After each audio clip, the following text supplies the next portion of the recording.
মাল খাইয়া টাল হইয়া ডাকে ঈশা। বাইরে তুই বাড়ি যাও, যে আমার কয়েকটা দরকার তো, যে তার ব্যবস্থা করবো, তুই বাড়ি যাও। বাড়ি গেলাম।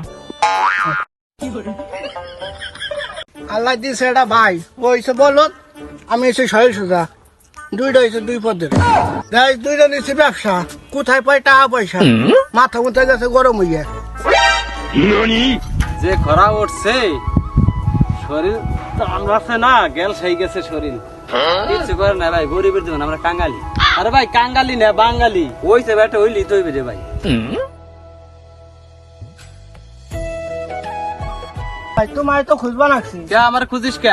ভাই, ব্যবসাটা শুরু করছিলাম, হ্যাঁ তা ব্যবসা চাঙ্গার বাজে চাঙ্গি উঠে বসে রয়েছে। তা আমার কি আর লাগবি? ভাই আমার তো 2 লাখ টাকা লাগবে, আপনি তো অনেক লেনদেন করেন, অনেক জনের কাছে আনেন, আমার সাথে একটু চলেন আপনি। আমার যা লাগবি না, তোর আমি সন্ধান দিয়ে দেই। সুইদা বাবু আছে না, ওই যে নতুন বাড়ি বানাইছে, ওই জায়গালি পাবি নে। আমি যেভাবে কই সেইভাবে কইস, এবার দর করলে কিন্তু টাকা দিবি না রে। আচ্ছা ভাই। ভাইয়া সুদের কথা কইস না, ওই কি আমার 2 লাখ টাকা দাও, তোমার কিছু ইন্টারেস্ট দিয়ে দেবা নে। মানুষ আরে ঘরে কোন কাম পায় না, আমার নাম দিছে সুইদে বাবু। আরে আমি মানুষের কাছে টাকা দিয়ে দিয়ে দিয়ে সুদ নেই না, কিছু ইন্টারেস্ট নেই।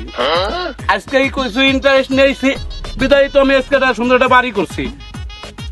এই আমার বিটিটাও বোঝে না, বাড়ির বিটিটা বোঝে না যে 12 কাপড় নাই মালিকের কাজ হয় না, তা তো বোঝে না। এমনি চিন্তা ভাবনা করছি, বহুত টাকা লাগিয়েছে, দেখি কষ্ট করেছি। আর মানুষের টাকা তুলে কোনো সুদি কেউ যদি চায়, ইয়ার টাকা পয়সা আমি করে দেবো না। যদি ইন্টারেস্ট কিছু পাই দিলাম, সংসারটাও চলে চলে চললো, তাতে আমার দুঃখ নাই। কিন্তু সুদে দেওয়া যাবে না, এই সুদ হলো হারাম, সুদ খাওয়া যাবে না। একটু ইন্টারেস্ট পেলাম, তা খাইলাম, সংসারটা চললো, অত কোনো সমস্যা নেই।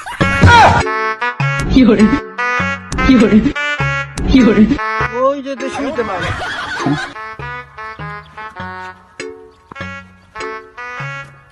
মনের বড় ভাই।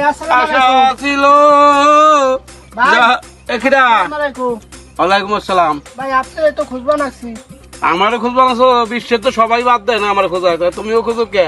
বসো দিন ভাই আমার কিছু সুদের টাকা। তাহলে ভাঙ্গা হইল না, আমার তো ওজন আল্লাহ জিনিস বসানো নিষেধ, কারণ কষ্টের টাকা কিনা এটা। কি কথা কবার আইছো তুমি, কও দি শুনি। ভাই আমার কিছু সুদের টাকা। ভাই ভুল হয়ে গেছে ভাই। আমি টাকা সুদি মুদি লাগাই না, কোনোদিন লাগাইছি আমার বাপের জন্য করবি না। মানুষ এসে উল্টো পাল্টা কথাবার্তা কও, মানুষের নামে আর খাইয়ে কাম পাও না। আমি কিছু ইন্টারেস্ট নেই, সেইটা ঠিক আছে, মানুষেরও তো একটু উপকার হয়। তুই তো ভাই মানা করলো যে যাই জানি সুবিধা বাবু কইস না, সেই বলি করে লাইলাম। যে কথায় আছে না, যে জায়গায় বাঘের ভাই সেই জায়গায় রাইত পোহায়। ভাই আমি সুদের টাকা টুয়ে নেই না, ঠিক আছে? আমার 2 লাখ টাকা দেন, আপনার আমি ইন্টারেস্ট দেবানে। আরে সেইটা কও, আমি তো তাই কই, মানুষের আমি টাকা পয়সা দিলি তো আমি কোনোদিন সুদ খাই না, সুদ খাওয়া হলো হারাম। আমি কিছু ইন্টারেস্ট খাই, সেই দিয়েই চলি। এই বাড়ি ঘর বানাইছি, সবকিছু ইন্টারেস্টের টাকা দেই তোমাকে দুয়াই। আমার আর একটা কথা শুনে রাখো, 2 লাখ না 5 লাখই দেবো, দেওয়ার কোনো সমস্যা নাই, কিন্তু প্রত্যেক মাসে ইন্টারেস্ট যদি না দেওয়া পারো পরে কিন্তু ভাই আমার একটা বদনাম আছে। আমি এই যে বিটিকে চুলের ভিতরে যে পাউডার আসে, আমার মানসিক বদনাম। না ভাই আমি ওইটা ভুল করবো না, আমি আর বাড়ি যদি কলার মুসা থাই থাকে, এই কিন্তু সব নিয়ে এসছো, ওই ইন্টারেস্ট যদি না দেবার পারো, ইন্টারেস্ট তো দি ভাই, ওই কলার মুসা আমি সাথে নিয়ে এসছো। আমি মাসে মাসে ভাই আপনার দেবো। তাইলে দেওয়া যায়।